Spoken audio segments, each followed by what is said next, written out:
You're listening to the Hidden Killers podcast with Tony Brueski, featuring attorney, guest, and former felony prosecutor Eric Faddis. Going back over to Chad Daybell, prosecutors saying that they're relying on some emails from Lori Vallow's late brother, Alex Cox, some information that is coming in that's part of her trial.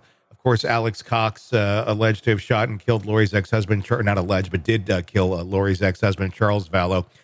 What could possibly be in these emails that would be beneficial to Chad Daybell?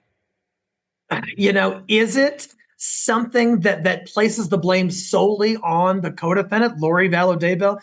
Perhaps that's what's in there. I haven't seen them, so I can't say for sure. But just kind of thinking out loud and based on my experience in cases, I'm wondering if it's something that really sort of places the onus on Lori, shows that she is the ringleader, that she was behind all of this, and Chad was perhaps more of a peripheral figure from the defense perspective.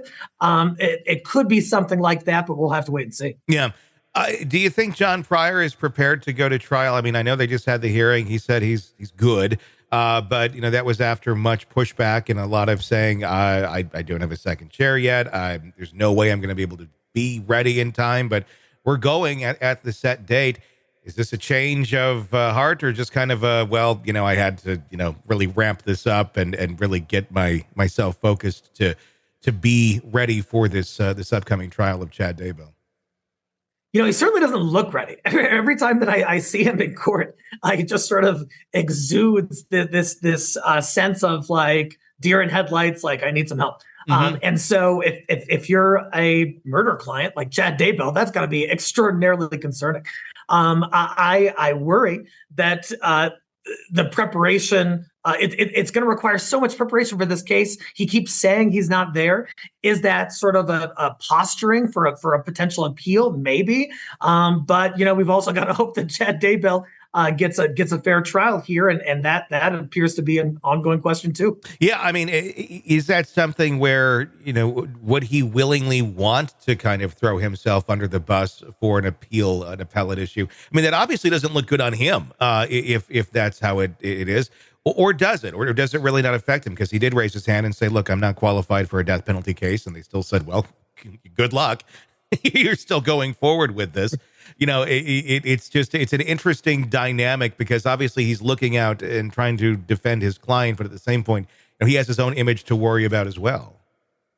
You know, there's something to be said for falling on the sword and sort of, you know, taking the blame, whether or not it's wholly your fault. Mm-hmm. And attorneys do that. And sometimes it's honorable. Sometimes it's bluffing. So it's a little hard to read. But I think that the attorney sort of got on this case because he, at least in my opinion, thought it might boost his profile as an attorney. And now he's had to sort of come publicly and say multiple times, I don't have the competence to do this. I'm not proficient in death penalty cases. I'm not ready for trial. And so any sort of PR benefit he may have received by taking this case, I think has been wasted. How often does that happen where people jump onto cases because of the high profile nature of it and think, well, this will definitely get me in the spotlight, and then realize, oh, maybe I shouldn't have done that? Well, that is central to the hearing for Fani Willis in Georgia on the Trump case. Yeah, is whether she enlisted this other prosecutor, I think Nathan Wade or something like that. And he didn't really have any significant experience in any sort of criminal prosecution like that. And so does it happen? Absolutely. And the allegation is that Nathan Wade was doing it kind of just to become more popular and boost his influence and whatever else. And attorneys, man, like some of us have egos and it would not surprise me that an attorney would jump on kind of a daunting case for a potential benefit and then realize how underwater they might be on it once they get into it. Where things are sitting right now with Chad Daybell, how much of a case does he have if as an appellate issue later down the road? Should he probably inevitably be found guilty? You know, is there a lot there? I mean, obviously we look at other cases like Delphi, Richard Allen and such, and there's just a cornucopia of information of issues there where it's pretty much guaranteed he got the get a new trial free card. How close is Chad Daybell to that with his current representation and the way things have been going? You know, it's sort of set up for a potential what's called ineffective assistance of counsel claim later on. But that's only like a half win. on appeal, I think, for Chad Daybell, because the attorney has said, hey, I don't do death penalty cases. I don't know how to do the death penalty.